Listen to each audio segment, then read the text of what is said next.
A few Russian tanks and armored vehicles split into small groups and tried to approach the Ukrainian defensive line unnoticed. Due to constant losses from FPV drones, the shortage of equipment in the Russian army is still noticeable, and over the past year, we have been seeing individual mobile groups on the battlefield much more often than large columns. Target spotted, and several pilots are already heading toward the tank, eager to take down this prize. The driver of the Russian tank starts circling in the field to reduce the chances of being hit by a kamikaze drone, but it seems he forgot that an FPV is far more maneuverable than his vehicle, and this move actually made the operator's job easier. The armor withstood the first strike, and the Russians managed to get even closer. But luckily, at this point, Ukrainian pilots could already count on artillery support. The shell landed very close, causing minor damage with shrapnel, but the tank kept moving forward. Ukrainians deliver another precise drone strike, but the enemy vehicle still holds up. This time, they're facing a beast with very thick skin. The fourth strike finally delivers a visible result, tearing off part of the anti-drone armor from the tank. Так, і де він? It seemed that the target had already stopped and only needed to be finished off, but no.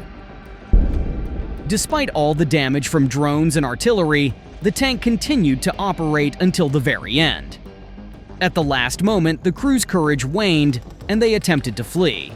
But for the Ukrainians, destroying it had already become a matter of honor. Credit must be given to this Russian military vehicle. Thanks to its additional armor, it managed to hold out for a very long time. It took as many as 6 explosions to finally halt it, and only the 7th strike completely destroyed the Russian tank.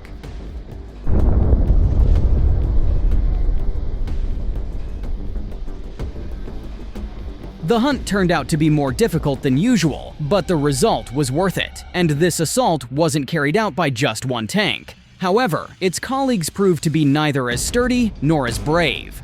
After taking several precise hits, the Russian armored vehicles immediately turned around and, without even deploying their infantry, quickly began to retreat from the battlefield. But they were far less lucky. None of the armored vehicles even made it to the tree line from which they had approached.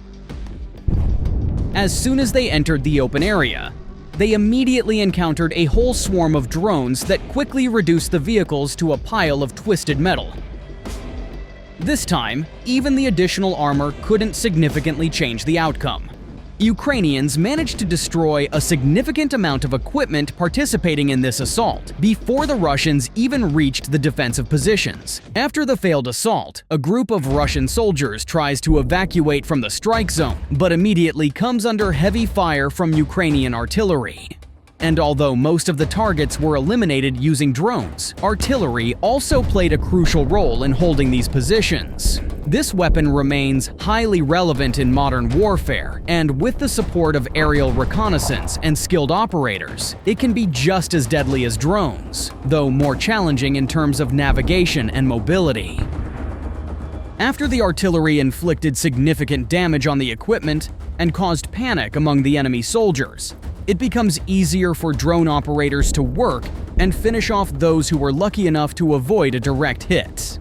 Despite all the methods developed to counter drones, for more than 2 years, this weapon has remained the leader in terms of the number of destroyed vehicles on both sides of the conflict, and it doesn't seem that any other weapon will be able to compete with them in the near future. They are mobility, speed, and lethality. Thanks to the courage and professionalism of Ukrainian pilots, as well as the well-coordinated work of the artillery, this assault was repelled without any losses or lost positions. Give a thumbs up for the excellent work of the armed forces of Ukraine. They've truly earned it.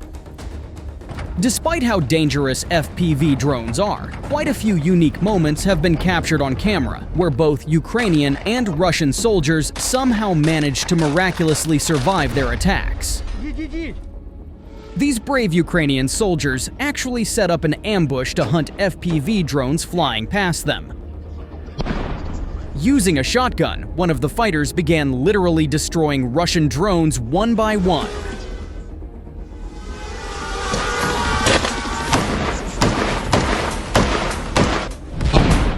Есть, друга!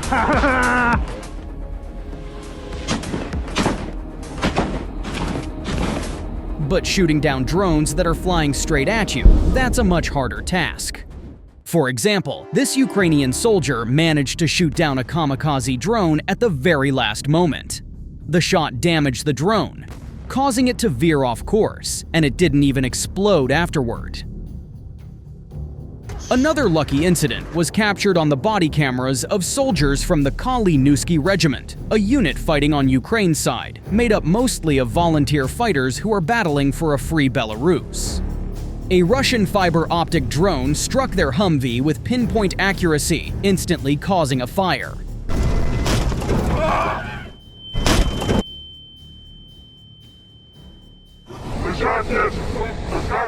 At first glance, it might look like a scene from an action movie, but this isn't fiction, it's reality. The soldiers leap out of the burning Humvee while it's still moving, trying to extinguish the flames on themselves. Several of them are wounded, yet miraculously, the crew survives.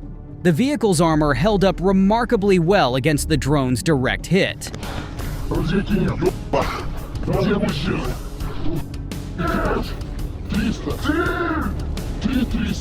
Минимум. This footage was captured by Russian forces. They attempted to take out a Ukrainian FPV drone that was pursuing their group. This time, Ukrainian pilot didn't hit any of the soldiers, but he still managed to destroy one of their quad bikes.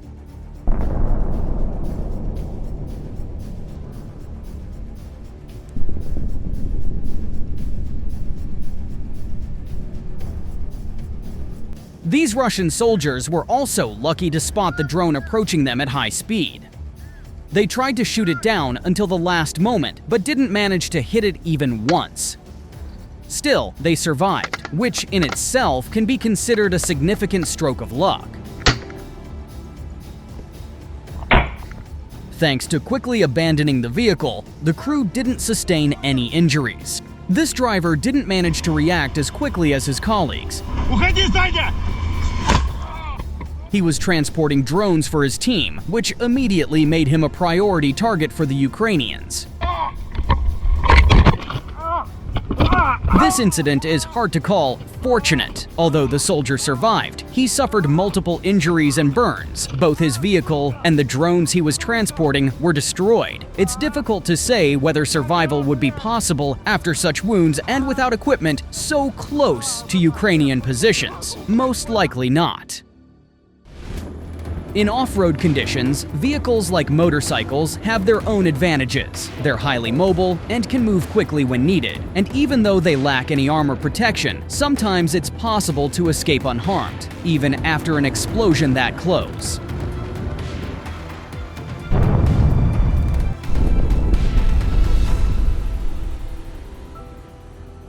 But such cases are rare exceptions. Most of the time, motorcyclists are very easy targets. The complete lack of protection from drones makes them extremely vulnerable. Even if a rider tries to rely on speed and escape, it's unlikely to work. There are no highways along the front line, while FPV drones can reach speeds of over 150 kilometers per hour and face no road obstacles. So why do the Russians keep using motorcycles more and more often? The answer is simple: a shortage of military vehicles. The Russian command still shows no regard for its personnel and continues to send them to certain death. But instead of the large columns of equipment with dozens of APCs and tanks we saw in 2022, now we see lonely groups of bikers. Sometimes on the battlefield, you can even see such mutants. The Russians attached a fragment of a BMP-1 turret to a Soviet-era car. Красавцы. Зверюга. This is neither a joke nor a fake. That vehicle really did go to the front line. However, given its almost total lack of protection, it definitely didn't get very far. There are many videos of failed assaults, But this case is somewhat special. This failed operation by Russian airborne troops was filmed by one of the Russian servicemen. A small column of several Russian armored vehicles is attempting to break through the Ukrainian defenses under cover of fog. As the column slowly advanced between houses and dozens of burned and abandoned vehicles left from previous assaults, they were timely detected by a Ukrainian drone, which relayed the coordinates to the defense forces. But the Russians did not notice the Ukrainian reconnaissance and continued their operation, confident that they still remained undetected. The first problems began as soon as the Russians left the road. After recent rains, the fields had turned into very uncomfortable terrain for heavy vehicles, and the armored machines gradually started getting stuck in the mud. Interestingly, the traffic jam formed in the exact same spot where numerous burned-out vehicles already stood. By the midpoint of the route, the attack ended before it could even begin. Нет. Тебя? As the lead armored vehicle, attempting to maneuver around the wreckage, lost one of its road wheels. And as soon as the Russians could no longer move forward, the Ukrainians engaged. The armored group came under artillery fire. Although no shells had yet struck their column, the soldiers' morale, already low, began to sink even further. Да тут вы грузитесь. For a while, the Russians kept trying in vain to pull their vehicles out of the mud.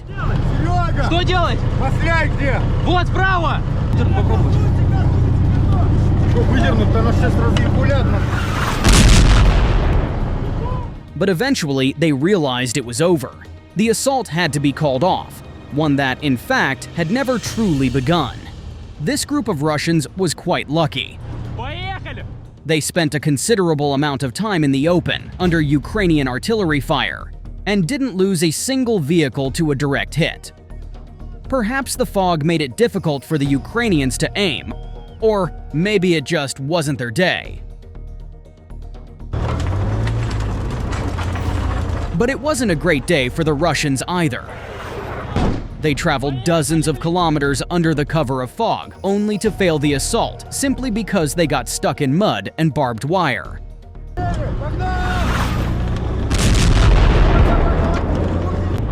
Eventually, the Russians regrouped and began retreating along the same road they had come.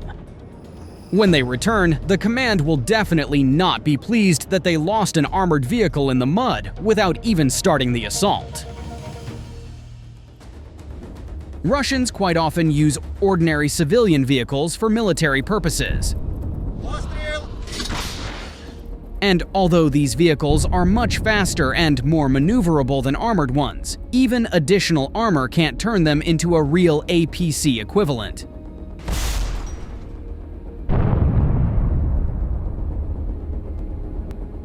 Usually, a single well-placed shell hit or a kamikaze drone is enough to destroy such targets. The Russians also understand this vulnerability, which is why we quite often see them remove car doors to be able to quickly abandon the vehicle if it comes under threat. The Russian soldiers who managed to evacuate in time reached the nearest settlement. They have no other choice but to seek shelter among the nearby ruins, hoping that Ukrainian reconnaissance won't spot them. But they don't realize that they've already been seen, and Ukrainian drone pilots are already heading toward their temporary hideout.